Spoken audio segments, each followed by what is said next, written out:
I think at the end of the day, what we're talking about here is as we talk about competitions and being ready for these long haul events, is that preparation is so important. Whether we're preparing our foods, whether we're preparing by calling ahead and making sure hotels have a refrigerator in them, whether we're preparing by getting enough sleep, by training correctly, but preparation will do so much to get us ready for those competitions. And then when we're in the competition phase, we've all been talking about how much it's about maintenance, really trying to maintain our energy levels, really trying to maintain our stamina, trying not to overdo things where we can, and be as smart and efficient as we can during it. And then afterwards, give ourselves the rest that we need. Make sure we're eating those nourishing foods to rebuild our bodies, make sure we're taking that time to sleep, making sure we're taking time off from the dance so that we can really give ourselves the recovery time that we need. So we have to look at it not just in that isolated, pulling those 2 or 3 days out. We have to look at the beginning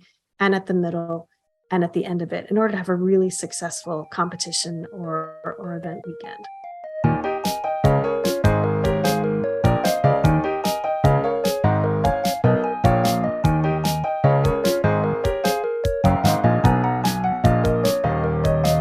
Welcome back to the Bendy Bodies podcast, where we speak with experts bringing you state-of-the-art information to help you improve your well-being, enhance your performance, and optimize career longevity. This is co-host Jennifer Milner, here with the Hypermobility MD, Dr. Linda Bluestein. We are so glad you are here to learn tips to help you self-manage your conditions and live your best bendy life. This information is for educational purposes only and is not a substitute for medical advice. I'm Jennifer Milner, a former professional ballet and Broadway dancer, and I struggled my whole career with hypermobility-related issues and injuries. Now I train dancers and want to make sure the next generation of hypermobile artists are better equipped to work to their fullest potential. I'm Dr. Linda Bluestein, and I started Bendy Bodies as my second podcast to educate the hypermobile community. Despite being a physician, I experienced decades of symptoms before being finally diagnosed with hypermobile EDS, and I too have been gaslit and felt completely alone in my journey. For today's podcast, we are deviating from our usual style a bit and doing a roundtable conversation with Bendy Bodies' own team member, Kristin Koskinen, founder of Eat Well Pros and registered dietitian nutritionist. Hey, Kristin, welcome back to Bendy Bodies. Thank you. It's always good to meet with you too. We love chatting with you. Yes, we do. Honestly, I have to say, I'm not sure how this conversation is going to devolve into just sort of a free-for-all with the three of us, but everybody just stick with us, okay? Kristin, before we dive into our topic, can you tell the listeners who may be new to you a little bit about yourself? Sure. My name's Kristin Koskinen. I'm a registered dietitian nutritionist.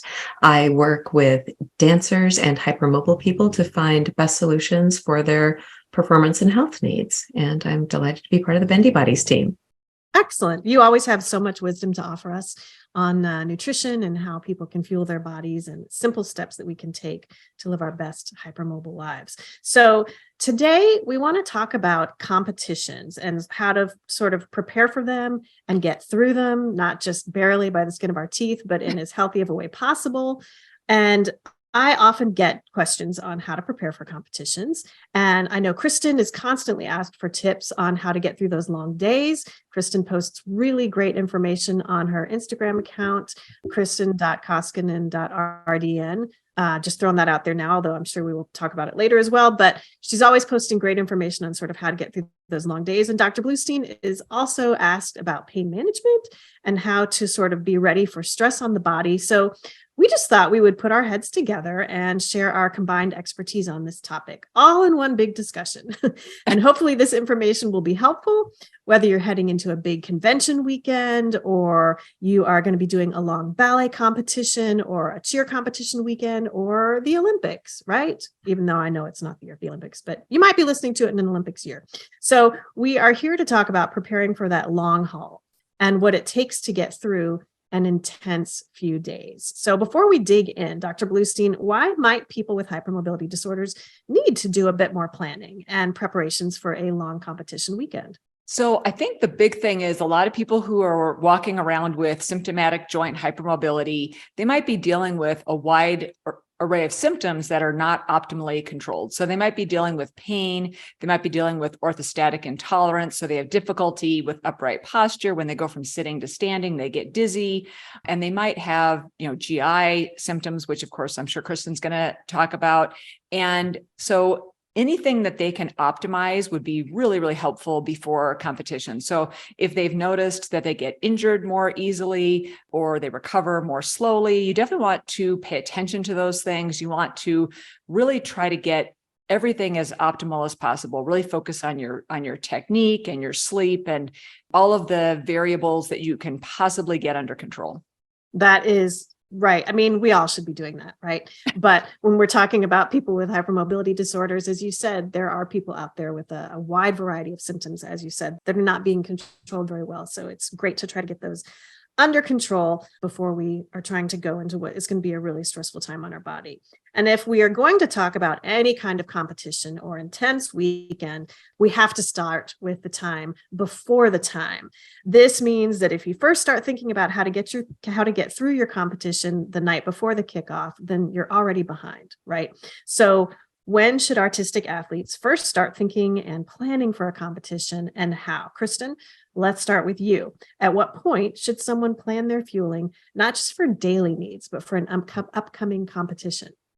Right. And I think that can be, I'd say, a month in advance isn't too soon for a number of reasons. So we want to look first, when I'm working with dancers who are going to a competition, we pull the lens way back. The first thing I want to know is, where's the competition? Because if you're going to be changing time zones, we want to take that into consideration. If you have travel, we need to look at that. If your competition's in your hometown or a short way away, that makes things a bit different too. So if you're going to be traveling, a month in advance isn't too far. And if you consistently are in competitions, this should be part of your repertoire, right? It's not just something, it's not a tag along. This should be built in. So I'm going to speak as if you're traveling and you may be crossing a time zone. So the first thing we want to look at is, what are you going to be doing to prepare for that destination? So you may need to scout things out and know what's available to you then. That can take some time. So when we look at that time frame, it's about having time to plan for practical matters, like where can you get food? What are your accommodations going to be like? Do you need to drive to get things? Is there anything near the venue where you're going to be performing? This is all on one level. And then of course, there's the idea of preparing your body and getting used to it. The nice thing is bodies are adaptable.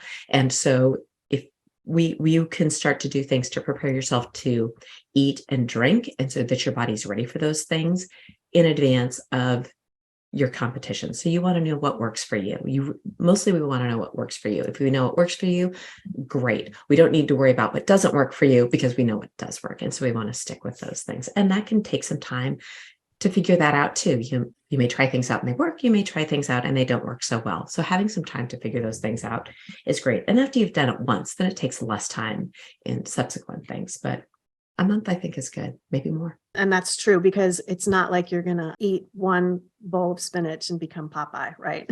Yeah. So we can't expect that instant reaction from the superfoods.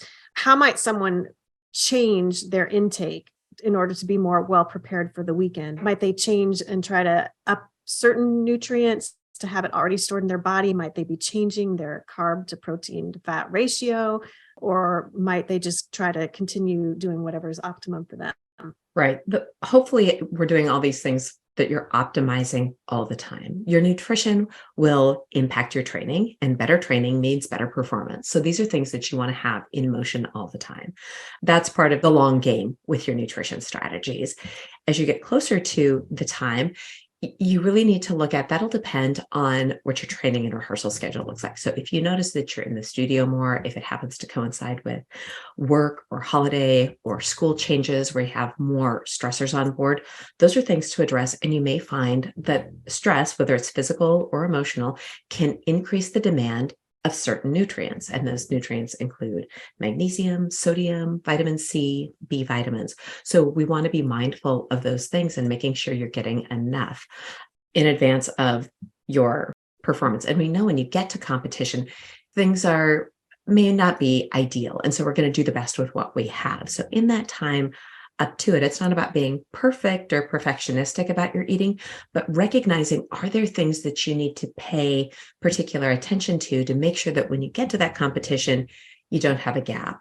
And nutrients of focus would definitely be vitamin C, sodium, magnesium, B vitamins. There are others too, but those are, zinc, vitamin D, it's all of them. But those are some that we see stress really hits hard. Mm-hmm. Absolutely. Let's move to sort of our non-fueling preparation. Dr. Bluestein, are there steps that people can take in advance of a grueling few days to be able to better handle the physical challenges?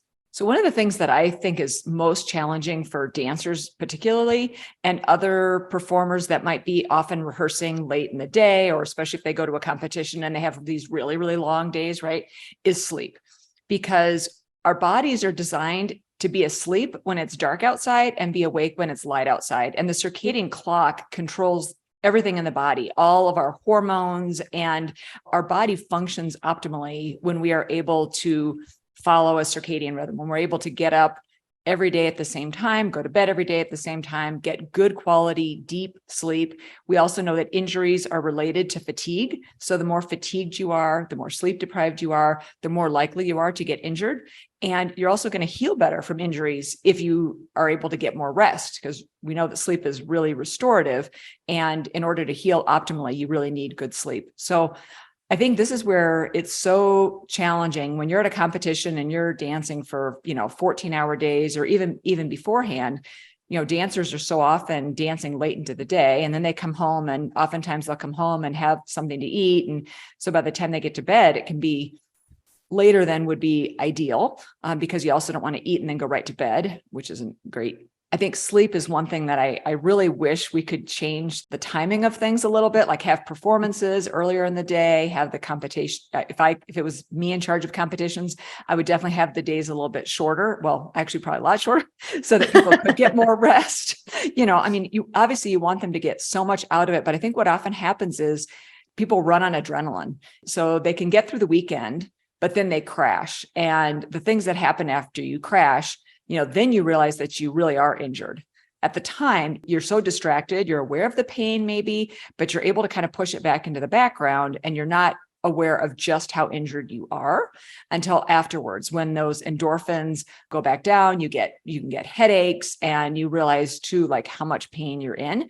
And also the immune system. Your immune system can really take a hit when you are pushing your body that hard. You're not sleeping, you're focusing on external factors. Obviously, competition is, you're being judged externally. And so one of the things that I really work with dancers on is listening to internal cues.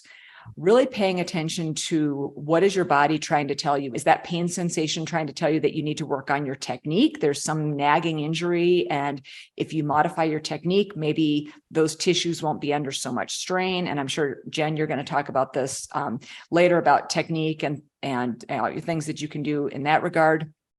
But I think one of the best skills that dancers can acquire, and other athletes, is really listening to the body with the right ear, not right as opposed to left, but the correct ear, so that you can interpret those bodily signals appropriately. And we can really learn from previous experiences as well. So if in the past you had some discomfort, and then after a competition, it was like you were really injured and it took you a while to recover, then, try to learn from that, and try to, when you go forward, don't try to get into the anxiety part of it, but try to be analytic and think, okay, what is my body trying to tell me? Is this something that's potentially serious, or is this something that's, kind of more minor?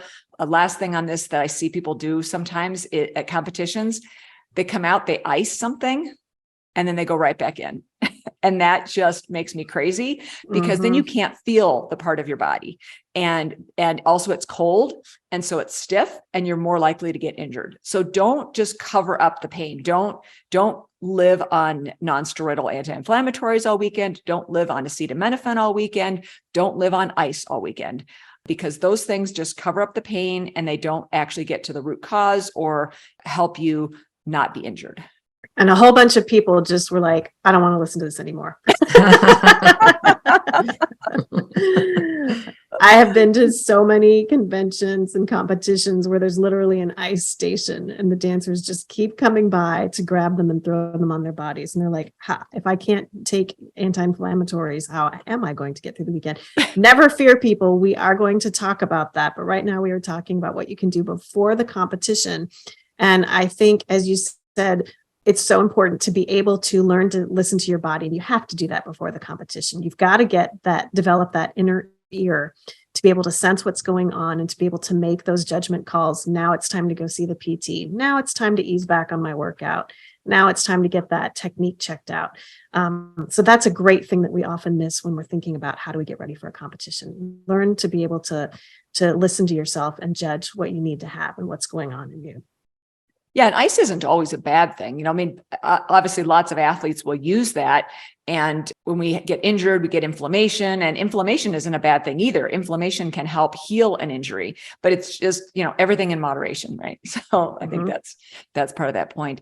Jen, I'm really curious to know, when do you start working with a client on preparing for a competition? Honestly, like months ahead of time. And when we first start, I consider August, September to be the start of our season. So when we first start that season, we do every year, no matter how many years they've been with me, we do a complete new discussion. What are your goals? Let's look at your body. What are you feeling? What do you wish you were doing better? What are you proud of? And then we sit down and look at the season that they have. And we know YAGP is going to be this month. The submissions are going to be due this month. And then the competition for pre would be this month. Audition season is going to be January, which means we have to have the reels ready by here. So we're really looking at that whole season and what do we need to be ready for? And for me, most dancers start working on their variations and their solos months ahead of time. So if they start working on them in August, September, I get to know, are you doing Raimonda's Dream Variation? Are you doing Laurencia? Are you doing Gamzatti? And that will definitely affect how I train them. Do I need to train them for those big buoyant jumps? Do I need to train them for that slow adagio? Are you doing Giselle? We need to work that standing leg. What do we need to train you for? So we'll start looking at it months ahead of time. And a big part of what I do is teach them how to sort of work through their own schedule. And we talk about periodization and how we're going to start digging in and pushing harder early in the stage. And then we hit that point where we're really just kind of trying to maintain. And so if a competition's in January, we're not busting our tushies in December. We are easing back on that throttle, partly because it's Nutcracker, right? But we ease back on that throttle and we say, let's say the competition's the end of January. So we're going to look at the whole month of January and say, where can you take a few days off? Which is really hard for dancers, but where can you get 1 or 2 days in a row to really let your body rest? As we get close to that competition, we're going to do sessions more like dynamic stretching sessions and release sessions rather than let's exercise and work your core real hard. So we really look at that overall arc and try to first get exercises that will complement the choreography that they're doing, but then we also talk about when do we push, when do we ease back. And as we're planning all of that, when I see technical things come up, if we're working on Gamzatti and I see that she's not doing really great landing, and then she tells me, oh, my calf is really kind of bothering me, I'll make sure she gets into the PT, get some work done on her calf, and then we'll work on her technique and say, well, what are you using instead? Like, where are you landing from that you shouldn't be? So it all kind of fits together, but ideally it's going to be months ahead of time. And we're also going to be talking about preparing for that day will include, how do you warm up? So we will put together a 20-30-minute warm up outside of just a dance class. That are going to have a few exercises that will target the things she needs to target. So she'll have them in her pocket, ready to go in, so that, if it's a guy and he's doing Basilio, then we know that he's going to be ready and have a nice loose spine and ready to do those fancy cool turns and all the big bravado that goes with it, because he's got the warm up that has worked for him. So we really want to make sure that we have as much time as possible to talk about these competitions and getting ready for it. So we all have a sort of a bit different input on how to get ready, but we all agree you have to get ready. And there has to be that time spent getting ready for it. So we're going to pretend that everybody has taken our advice and has gotten an amazing amount of sleep and eaten an optimum amount variety of nutrients in their diet and has worked with their trainer, and they have prepared as best they can. And the competition is finally here. So Kristin, do you suggest eating differently the morning of a competition? Do you say like eat a big breakfast because who knows when you're going to eat again? Or do you say go light? Or what do you usually say? Because I know this is a thing that stresses a lot of people out. What do you eat the morning when you start something like this? Okay, and it's going to depend. And so that's always the answer. This is It what really I love is. about you.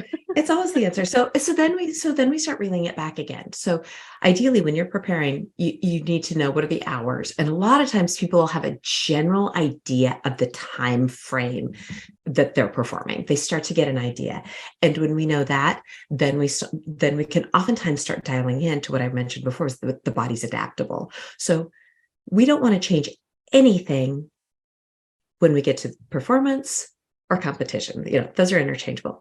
We've already figured it out by then, and we want to do everything as close to what we've done at home as possible. So if one thing you can do is the things we can control as a dancer, for the most part, we can control the bookends of meals. The bookends are breakfast and dinner. Because it's possible to eat early enough and it's possible to eat late enough that you can do that. It's not necessarily ideal. And sometimes we have to work that with how's sleep going to work and those kinds of things. But those, for the most part, are things that we can maximize. And it's more challenging for the schedule to interrupt if we're conscientious about it. So what that means is at home, well in advance of getting there, you need to have practiced eating breakfast. And so many dancers say, oh, but I'm not hungry in the morning and I don't like to eat in the morning and all these things. And I get it. And I'm not saying breakfast is the most important meal of the day. I'm not saying that at all. But what I am saying is when we are starting to work on the most hours of the day have limited availability to get in nutrition and hydration, we have to control what we can control. And that's where those times tend to do that. What we want to do is we want to prepare and minimize variables. So when we talk about breakfast, it can be really important. And if you are accustomed to eating breakfast at 7 a.m. or 6:30 or something like that, it can be helpful. When you have those later nights, that may not always be the case. And that's okay. That's something we work with. So when you're at your competition, generally speaking, you want to do something that's similar to what you do at home. You for sure want to eat foods that feel familiar. And this rolls back to that scouting activity. So we're going to act as if you're traveling, because I think that's where people get really stressed out. It's if you're at home, it's a lot. Again, you've got a lot more control. But if you're traveling, the first thing I have my dancers do is find out where the venue is. And then we want to look at a map and we want to see what's available. Do you have grocery stores, mini marts, Target? What food establishments? Is there food in the hotel? Do you have a refrigerator in your hotel? These are some of the basics that we want to cover. Then because that may even determine when you fly in. Some people want to fly in a day early to get things in place. If there are restaurants there that you may be frequenting because that makes the most sense, ideally, try those out at home first if it's something. People are surprised to hear me recommend McDonald's, but McDonald's is consistent. If you have McDonald's in Dallas or in Tampa Bay or in Seattle or Denver, you're going to get a very similar product. And there are some things that if you're accustomed to it and your body's used to eating that you're going to be in good shape. So try those things out in advance. An Egg McMuffin and an orange juice can be a really good option. And it's pretty consistent and widely available. The other thing is for some people that feels too risky or it doesn't meet their needs. So you may need to have shopped ahead and have things in the mini fridge in your room, but you have to call your hotel and make sure that there is a mini fridge in your room. And if it's stocked, will you be penalized for pulling things out? Some people will go and just get a cooler, or they'll travel with a cooler. They'll check a cooler so that they can have the foods that they're going to use on hand and ready to go. And minimizing that stress can be important. So some things that you can have, anything works for breakfast. Some people just feel more comfortable with what we consider traditional breakfast foods.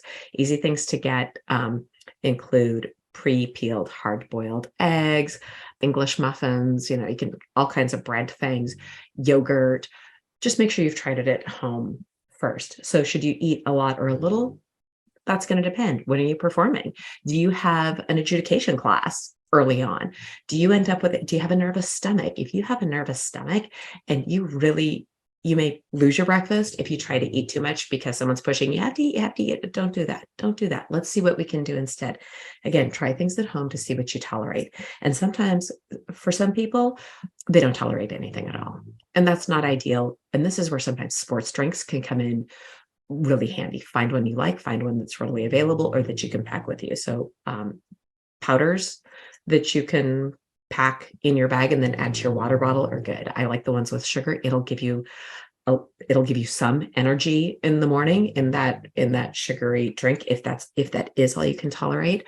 The other thing you can do is if you really struggle is to swish. This is not, and then brush it. You're going to need to brush your teeth. This is not optimal for dental hygiene, but it can be enough to give your body a little lift if you need it. This is for people who have really struggled with high anxiety prior to performing.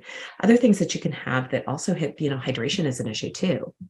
And so things that you can have in the morning that can be easy on the stomach are blended foods or drinks. So you can get chocolate milk if that works for you, boxed smoothie drinks. I've mentioned yogurt that you can pair with. You can turn it into a parfait. You can get parfaits at the hotel breakfast area or put something together there. Applesauce pouches and veggie pouches can be really handy, and they're easy on a lot of people's stomachs. Jello is really easy, and it also provides some liquid and some sugar. I'm not wild about the dyes in it. However, sometimes we need to think about the here and now. You can travel with it. You can pack it with you. You can put it in your dance bag. Some people will even pack their food if they really want to make sure. So I have some clients and we have protein bar and muffins and protein balls that they know their body likes and that serve them well. They will make them in advance. They will put them and they will pack them, whether it's in their carry-on or their checked baggage, so that when they get to where they need to be, they have what works for them. I use the bentos a lot for travel, and because it brings that sense of home and consistency, they can use that for their like a vending machine kind of thing where they can pick and choose what they need in the moment. Fruit is another easy thing. If you can get that in the morning and salt it, that's going to help with hydration, just kind of getting you started. Yes. So to reel it back to the original question, what should you do? Do what you do at home. You're not at home, and replicate as much as you can from what you do at home there. Check your schedule, and you may need to adapt accordingly. We have a nutrient timing schedule where we work things back. This much a performance or training, I want you to have this. The closer we come to training and performance, the more we're going to lean on carbohydrates. The farther away we are, the more we're going to have fat, fiber, and protein, which tend to slow digestion. So all those things really depend. Get your time schedule. Notice if you're going to be shifting time zones. So if you're on the West Coast and you're flying to Tampa, then you've got a 3-hour time difference. Your body's probably may or may not adapt in the amount of time you're there. So we decide, are you going to adapt to a Tampa schedule, or are you going to keep your body on a West Coast schedule and eat accordingly because that's when you feel good? So there's a lot to consider, and I don't have one answer, as I never do. But those are some of the things we work through with all the dancers. Well, I love that though. And what you said at the beginning about how you want to be able to, number one, prepare, and number two, manage the variables. And it's so great to think about the two meals that you really do have the most control over are breakfast and dinner, or start of the day and end of the day. Call them whatever you want. Eat steak in the morning if that's what you usually eat for breakfast, right? But all the things that you're mentioning, like eating Jell-O for breakfast, should they do that like the first time, the day of the competition? No, because they might throw up red food dye all over the stage. So as you said, you want to practice this at home, train it, see how you do feel, see what it does work, how it does work for you. So you're training yourself fuel wise just as much as you're training yourself physically and dance wise. So that's really great advice. I know that I'm so excited about starting this question because I love your answers. I know that a lot of times my moms of my dancers who go to like 3 and 4 day conventions, they're like, we don't know what to do. Our daughters are dancing for 14 hours and they get 15 or 20-minute breaks at the most in between each thing. And they're running to put on another costume. There's no refrigeration. We don't know if there's a mini fridge. We don't know how long it's going to take Grubhub. They don't have time to eat Grubhub anyway. So how do I keep this kid eating? Like, what do I do to fuel them? So what do you say to them? Like, how do you fuel throughout that impossibly long day? Yeah. Okay. And first of all, if you choose to pack Jell-O, don't pack red, because it's gonna don't pack anything. We're fine with convenience foods because they play an important role, but not red dye. It's gonna stain your mouth. It could stain all kinds of things. That's a no-no. The white tutu, yes. The white tutu, yeah. So we're going to stay away from this. One thing that the moms can do, so this is an option too, is you can take a team approach. And if you have a mom who is willing to coordinate that stuff, it can sometimes make things easier, because then, depending on what your budget is, one person can, if you're driving or, and it depends, are you driving or flying? If you're able to get there by car, you can pack a cooler, and we've got a lot more options. If not, you can even get a cooler when you get someplace, get a relatively inexpensive cooler. And if 3 or 4 families are dividing the cost of a cooler, it starts to break down to your Grubhub tips, right? Mm-hmm. So it's just not that big a deal. So things you can do are again, one, we want to test all these things at home. And I think that dancers sometimes work better if they know, if it's that community, that sense of community. And we're going to have some things that are options for you. And if everyone's doing it, as opposed to, oh, mom, this feels so weird. Why am I doing this? I'm the only one. But if it's a culture where this is what we do, this is part of our preparations, just like Olympians don't just wing it. They have a dietitian who is bringing the food and fueling to them. This is how high level athletes work, whether it's Division I athletes or Olympic athletes. There are dietitians, professional athletes that are creating the meals for them, creating the food, having the options ready, and you can do that too.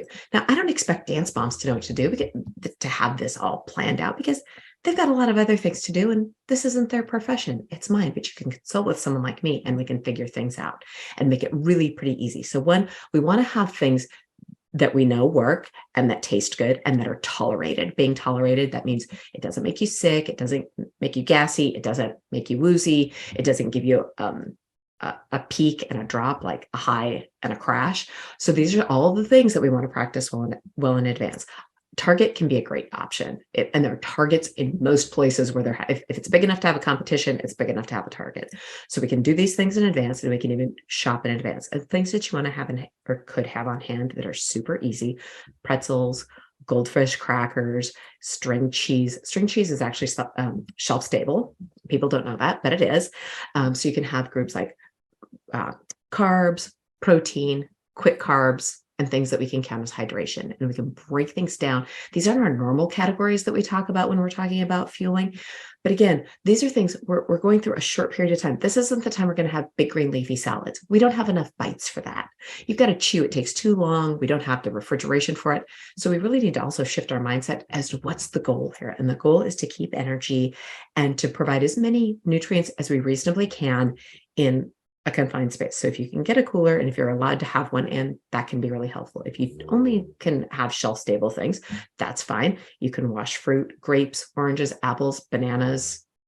All fruits are shelf stable. Wash them ahead of time and bring them in baggies. If you want to have them in individual baggies so they're easier for grab and go, that's great. If you have a room that kind of acts as the team kitchen, and there's one place, and that's where the kids go and grab their things the day in advance, that's good too. If someone's there to give them reminders of, hey, did you grab, do you have water? Do you have your sports drink? Do you have your hydration packet?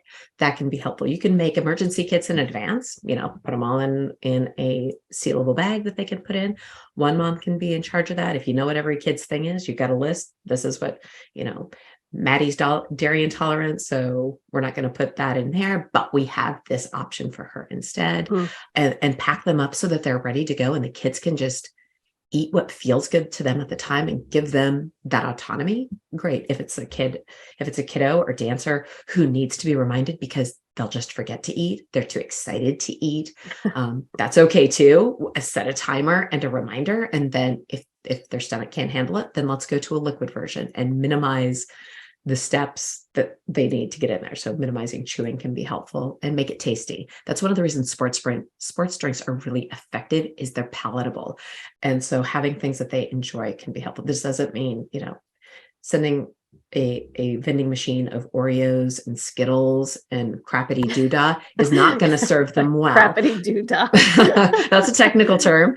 But we can find a lot of foods that are tasty and easy to work with.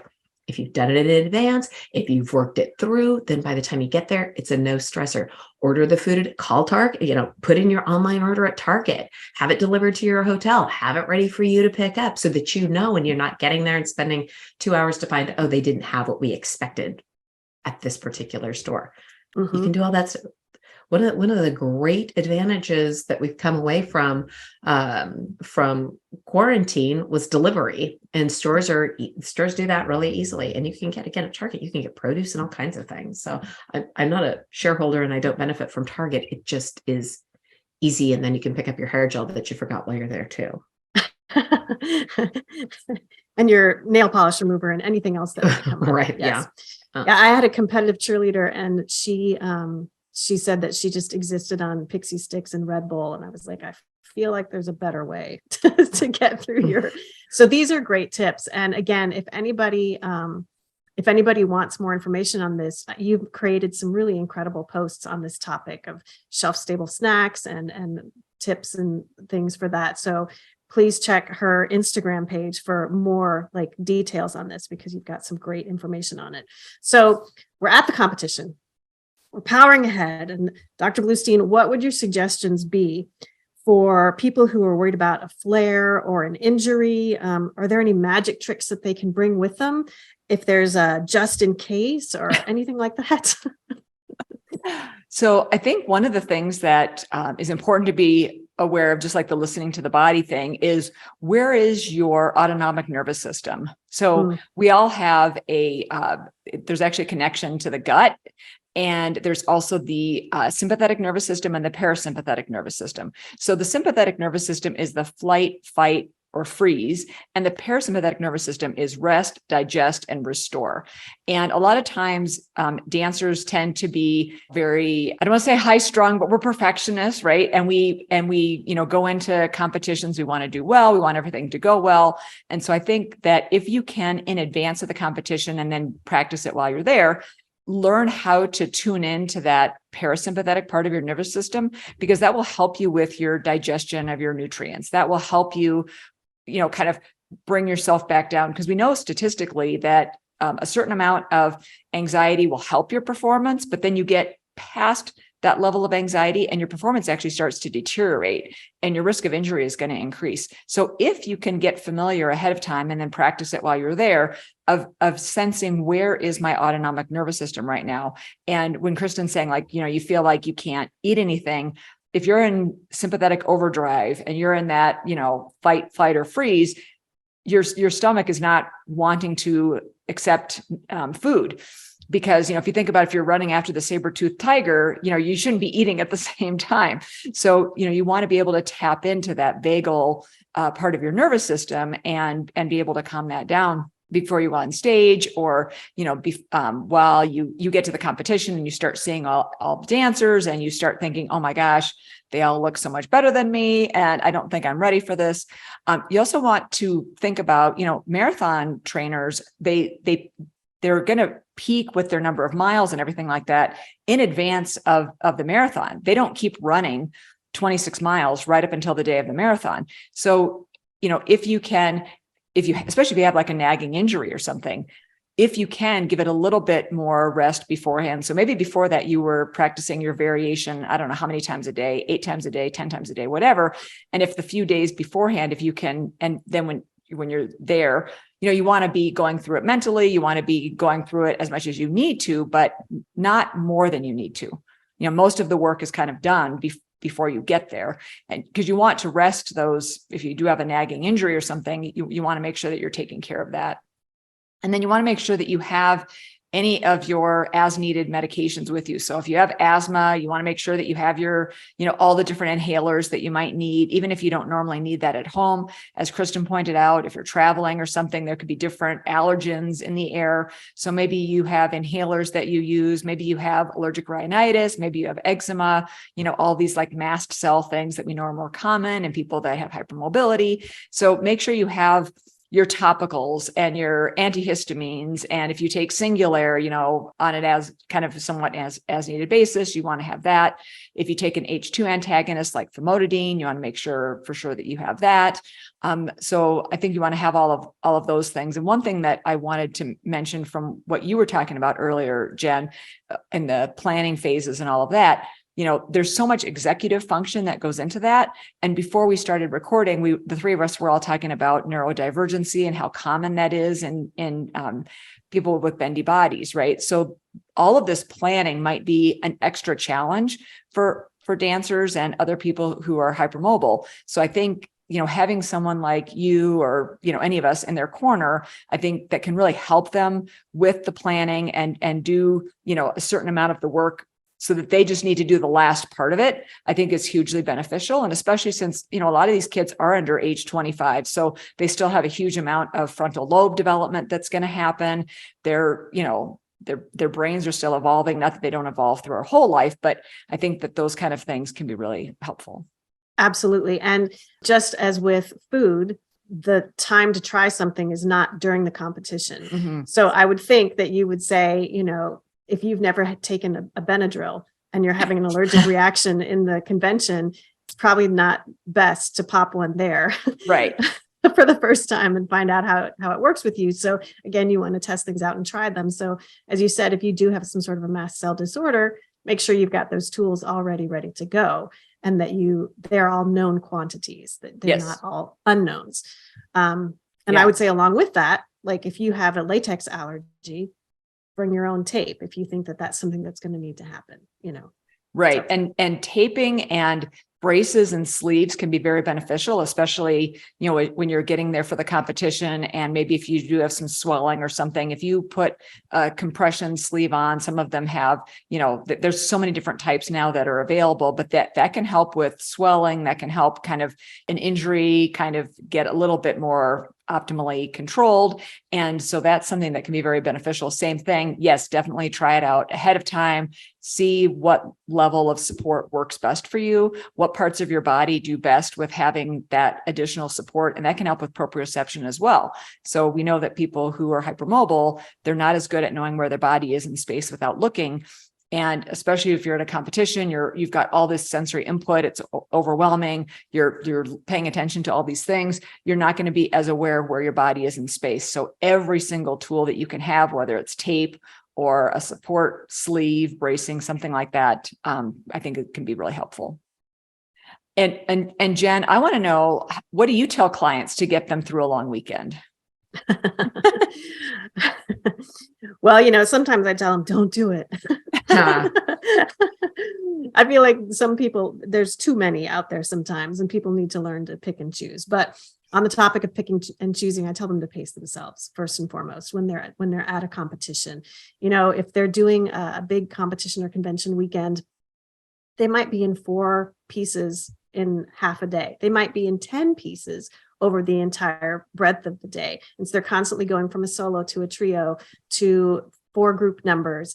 So I really want them to figure out how to pace themselves. And some of that would be just us preparing beforehand to make sure they have the stamina, right? Not just the stamina to get through one number, but the stamina to get through a whole day. You might feel great after you've done your first variation. You might feel great after you do your second variation. And then if you have your contemporary solo that night, you might be like, oh my gosh, I've never done all 3 in one day. So learning to have that, making sure you know what your stamina is going to need to be ready for. And then when you're at the convention, it's so hard, but you've got to hold yourself back until you're on stage. It's so much fun to run around backstage with your friends and do all the fun things and hear a song and be like, I used to dance to this, and go full out on that dance number. Or if you are doing like a ballet competition, they give you that time on stage. They give you the practice room to practice in for a while, like an hour or so. That's not the time to run through your whole variation 3 or 4 times full out. That's the time to work on your trouble spots, mark through it body-wise, go through it full out with your upper body. But if you have 16 fortes in a variation and you've already done 48 of them, when you have been in the practice room and then on stage, because you just want to get them right. By the time you do the next 16, you've done so many, your leg is literally too tired to do them again. So I really encourage dancers to pace themselves at the competition. And that might include, Kristin was mentioning, you might have an adjudication class. Sometimes there are bonus classes that are offered that you can take just for the sake of taking them. Everybody wants to be in front of the guest judges and the guest teachers. Everybody wants to get every drop out of it. But if you go and take a ballet class that's on a hard ballroom floor and you're competing an hour later and you've just done a full out 90-minute class, you do the class, you rush into the preparation room, give yourself another class because you feel like you got to warm up again, and then you're exhausted. So if it's not required, maybe you don't take that class. Maybe you take a different class another day and still try to get what you can out of it, but pick and choose, because you really want your peak physical effort to come when you're on stage with the curtain up, and not 10 minutes before the curtain goes up and you're, working yourself to death thinking, I've got to do this, I've got to do it. And then you want to have a set warm up, like I talked about before. You want to have those few things that you're already so familiar with that you do them and your body feels more comfortable, those dynamic stretches, something to get your heart rate up, something to tweak, whatever it is you need to tweak, whether it's your turnout, your standing leg, your balance, whatever it is. Bring your release items with you, bring that lacrosse ball, bring your little foam peanut, whatever your favorite things are, bring them with you so that you have them, so that you can dig into those spots that might get tight. I also tell my dancers, if you have a 5 or 10 minute break and you can, lie down and put your feet up the wall just to sort of encourage that blood flow. 5 minutes with your feet up the wall is going to help calm your nervous system. It's going to get some of that swelling out of your legs. It'll do a lot for you. And then you can get up and keep running at full tilt again. So talking about feet up the wall, talking about swelling reminds me of that whole hydration thing.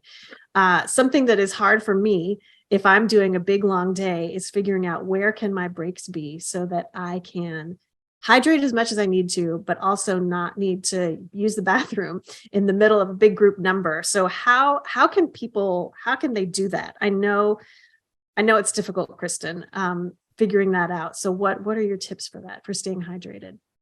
Sure. So, okay, that's gonna vary a little bit. I'm sure you're surprised to hear that. Shocking. N equals 1. What? I know. Yeah. So again, it really depends. It depends on what your schedule is. So if you have, the 2 or 3 pieces in the morning, and then you have a big break, and then something in the evening, that's going to change compared to if you have 3 pieces over the course of the day or 10 or whatever, so you have to take those things into consideration. So if you have short amounts of time between things, one thing you can do is to use foods as hydration. So then you're kind of you're knocking out the nutrition component as well as the hydration component in one thing. So things like melon, the applesauce brackets, chocolate milk is a liquid food. Those kinds of things are going to give you nutrition. If you salt your food, it's going to help with the hydration as well. So if you're salting fruit, veggies, I particularly like fruit because it tends to be a little bit lower fiber and more ready energy,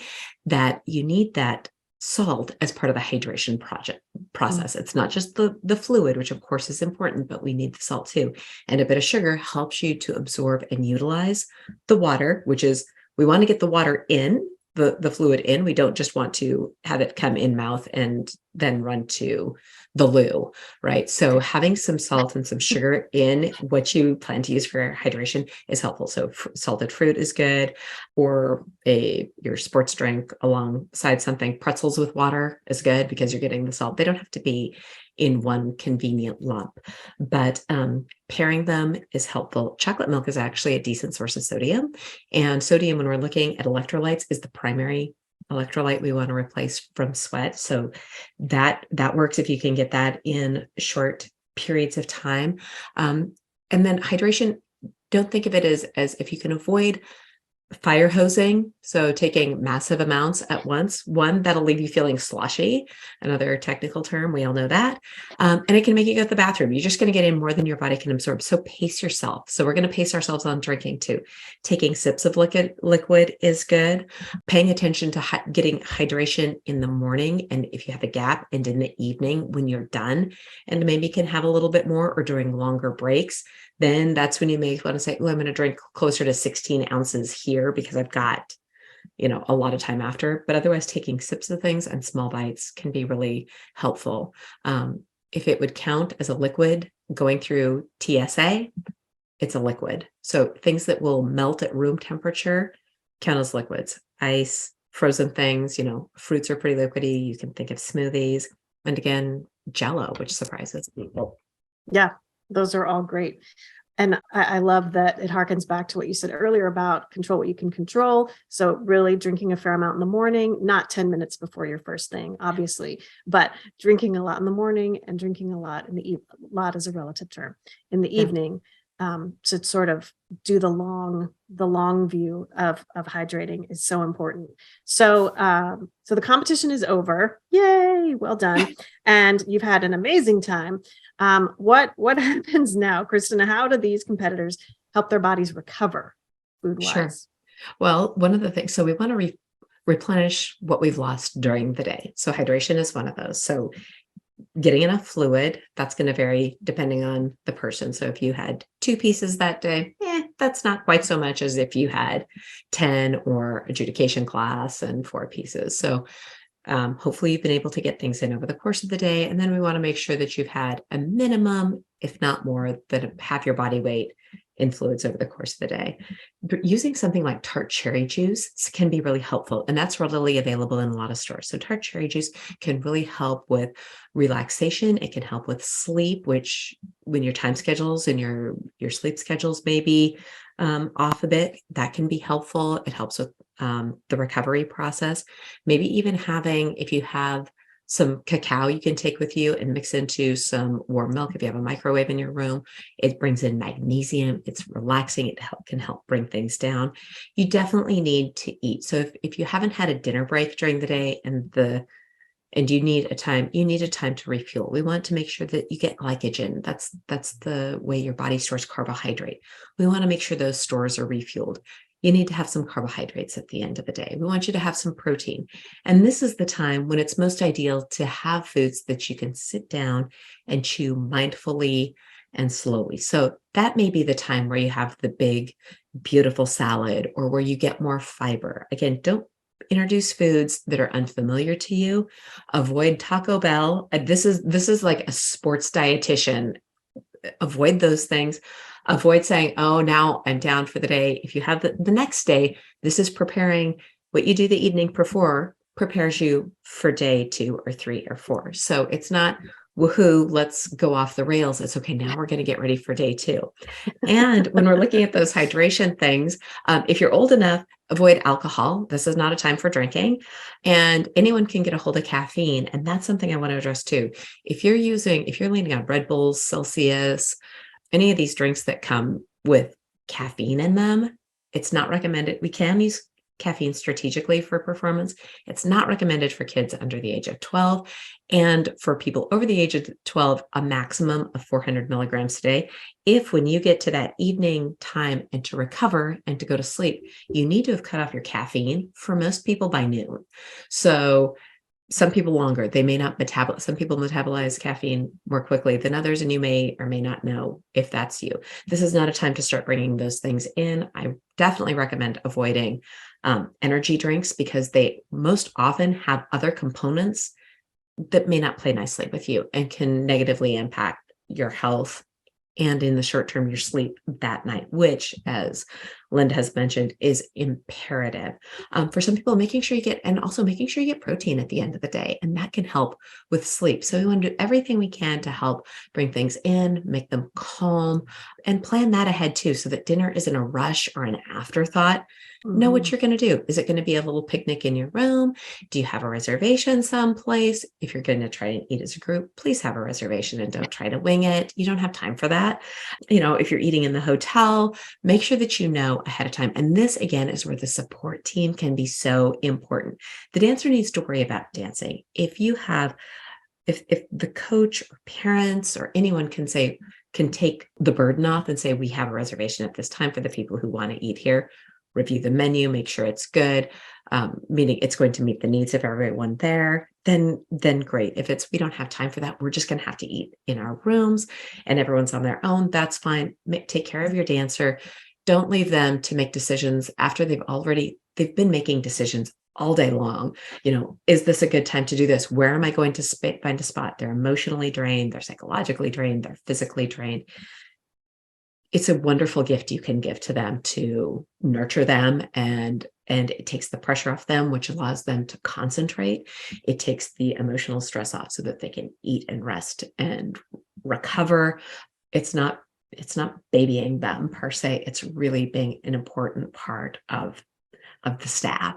And so when I get people or coaches or companies that want to incorporate nutrition and some of these things, and I'm always really grateful. And I know that the dancers are too. They feel it's comforting and they can relax as much as they can relax. As much as you can. As much as possible. As much as possible, yes. Well, Dr. Bluestein, we know that there may be a lot of aches or flare-ups of other comorbidities after sort of pushing the body to its limit. What do you recommend post-competition to help the body recover? We've finished with our 3 long days. We're crawling our way back home. What are some things they can do? So in addition to all the amazing things that Kristin recommended, I think some of the other things that can be helpful are, a lot of people have heard of the acronym RICE, but I like to use PRICE. So I add a P in front of that. So the P stands for protection. So if you have a nagging ankle, little ankle instability, or an overuse injury in your ankle, and now it's probably a little bit more flared up after being in this competition, put on that sleeve to help reduce the inflammation, use some more tape, do something to protect that part of the body. And the R stands for rest. So again, depending on how flared up it is. So there's 4 stages actually of overuse injury. So the question is, does it hurt just while you're doing the activity? Does it hurt during the activity and afterwards? Does it hurt in the middle of the night? Is it waking you up from sleep? If an injury is waking you up from sleep, that's a far more serious situation than if it just hurts, during or after the activity. So you want to be paying attention to how much is this injury bothering me, and you want to rest it accordingly. I love what you said, Jen, about putting the feet up against a wall. I think that's positively brilliant, whether you have any issues with your ankles or knees or whatever. But we know that ankle injuries are extremely common amongst dancers. Like, I forget the actual statistic, but it's something like 80% or something of injuries in dancers are in the ankle. And if you think about it, we put our ankles through a lot. There's not a lot of muscular support for the ankles. So it's a very, very common area of injury. So rest, the body needs rest in order to heal an injury. It needs that part of the body to be either rested completely or relative rest. So rest doesn't mean that you have to just stop everything, but it might be relative rest. It might be that you are, doing, like you said, you're maybe going full out with your upper body, or you're doing some other things, but you're really resting that part of the body afterwards for a while. Ice can be used in moderation. You don't want to be going more than 20 minutes, and you don't want to be, covering something up, but you want to be looking for things like, swelling, redness, all the typical signs of an injury. Is there discoloration? I mean, is this a little bit of an exacerbation of some overuse injury that you already had? Or do you have, a severe, did you really do some damage, and you need to get this evaluated? So if it's waking you up from sleep, if it's, starting to get really swollen, discolored, and those kind of things, then you want to get this checked out. So that would be another thing I would recommend. And then C stands for compression. So again, the sleeves and those kind of things can really help a lot. And then E stands for elevation. So, the feet up against the wall or whatever it is, or sleeping with your legs on a pillow or something like that. Obviously they don't always stay there, but so that's the first thing that I would recommend. And then the second thing I would recommend, like Kristin, I recommend all the time supplements like magnesium, vitamin C, vitamin D. I measure blood levels of vitamin D, and I monitor them pretty closely to keep them in the closer to the upper limits of normal. Not, it's not a single digit. And so a lot of doctors, if you're not in the single digits, they think you're fine. It's like, no, we want to have this in a comfortable range. We want to have this in a very good level. And vitamin C is something that we need more of when the body's under stress. So whether it's during the activity or afterwards, we want to make sure we're, supplementing those well. And then the other things that, I mentioned earlier, like sleep, are just really important to to be trying to do so that the body can recover from this intense load that you put on your body. So Jen, what things do you recommend people do after a competition? Well, first and foremost, rest, just as both of you have mentioned. And I work very hard as much as I can with the studios that I work with and the companies that I work with to make sure that they give their dancers a day off afterwards, which sounds like common sense, but many times is not the case. Sometimes studios feel like, oh, we've got another competition coming up in 2 weeks. We got to get back in the studio. We got to keep going. But after a Friday, Saturday, Sunday of dancing, 14-hour days, you have to take a day to let your body rest and to let your brain rest, to be something other than a dancer. If you have been away all weekend doing a big cheer competition, to be driving back all Sunday night and then to race to school and then have, a 4-hour cheer practice after that is a lot. It's a lot. So giving yourself that time off from dance or from cheer or ice skating or whatever it is that you're doing is really key mentally, I think, as much as it is physically. And then when we do start moving, I like to do really mindful training. Sometimes I teach a post-show recovery class that I like to do for companies or studios that have been working really hard. And it's just a way to reset their nervous system and to check in with the things that might have gotten a little tweaked during the long weekend. And then we can start moving again, start doing a class. So I know that some people think, let's just jump back in and push through the soreness. And I don't want people to stop moving completely and lie in bed for 24 hours, but we do need to let that body take that time to heal itself and then start moving in a really mindful way. And then I want to talk about what did work, what didn't work. Where did you run out of gas? What could we do better next time? What did you think was great about your solo or your variation? What do we want to work on for it for the next one? So having that sort of that post-game recap, I think, is really helpful for me, for Kristin, for you, for whatever branch that people are in that they want to talk about. But I think just sort of having that conversation is super helpful. Speaking of conversations, I know this is like one of the longest ones ever. I feel like we could be teaching a 5-hour workshop on this topic. But before we wrap things up, this has been so great and has had so much information in it. Was there anything that I didn't ask or that we got left out that you guys wanted to make sure was covered here? I think we covered a lot. I think we did cover a lot. I know. I'm kind of proud of us for getting through so much. We did cover a lot. There was one thing that I wanted to mention, which was getting back to the topic of inflammation, that there are different ways to approach inflammation. And if you've had extra load on the body, it's not uncommon to have inflammation. And inflammation, Sure. again, isn't a bad thing. But I prefer to resolve inflammation in a different way than oftentimes, a lot of people, they want to take a prescription anti-inflammatory, and it does give you kind of that quick reward. It often does feel good pretty quickly. But if you can use things like fish oil, or, sometimes if you're over 18 because of the risk of Ray's syndrome, aspirin, again, you never try any of these things for the first time at the competition, or, you want to make sure you've tried it in advance. But there are some things that people can use that can help with inflammation. Melatonin has anti-inflammatory properties. So, using some of these things that can help resolve the inflammation. I mean, they actually call them resolvins, rather than taking a prescription NSAID, which sometimes can, it's hard on the gut, it's hard on the kidneys, and especially if you're not optimally hydrated, and or if you've had, some gut issues, which we know are quite common in people with hypermobility. I think some of the other approaches to inflammation can be better. I would agree with that.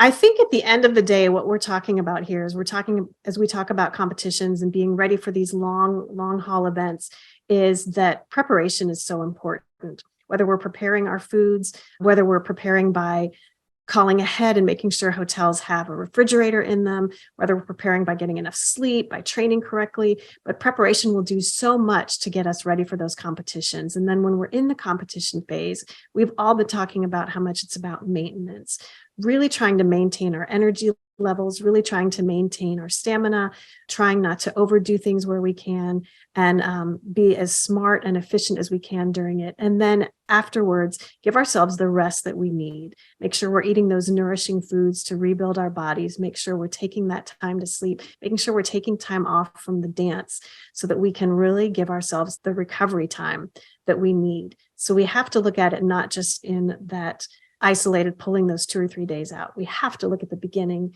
and at the middle and at the end of it in order to have a really successful competition or event weekend. As we wrap this up, I know you guys have given so many great pieces of advice. Where can people find you if they want to hear more about what you talked about? Kristin, what about you? Sorry. Sure. You can find me on my website, which is eatwell, WELL, pros, PROS.com, or on Instagram at Kristin, KRISTIN _Koskinen, KOSKINEN _RDN. Excellent. Dr. Bluestein, what about you? And people can find me at hypermobilitymd.com, or they can find, of course, the podcast at bendybodies.org. And I'm most active on Instagram. I'm also on Twitter and Facebook as hypermobilitymd. And then, of course, Bendy Bodies, Bendy _bodies. And what about you, Jen? People can find me on Instagram. I'm pretty active there at Jennifer.Milner, or you can find my website at Jennifer-Milner.com. So there's easy ways to find us. I know we all check our socials and our email boxes, so you can absolutely reach out if you have got questions. You have been listening to Bendy Bodies with the Hypermobility MD, and our guest today for our panel discussion was Kristin Koskinen, RDN. Kristin, thank you so much for coming in and gabbing with us on this really, really important topic. Thank you. I love it. Thank you so much for having me. Yay. It was great to chat with you. If you love what you have learned, follow the Bendy Bodies podcast to avoid missing future episodes. Screenshot this episode, tagging us in your story so we can connect. Our website is www.bendybodies.org, and follow us on Instagram at Bendy_bodies. Leaving a review, following the Bendy Bodies podcast, and sharing the podcast helps spread the word about hypermobility and associated conditions. This information is not intended to diagnose, treat, cure, or prevent any disease. The information shared is for educational purposes only and is not a substitute for medical advice, diagnosis, or treatment. Please refer to your local qualified health practitioner for all medical concerns. We will catch you next time on the Bendy Bodies podcast.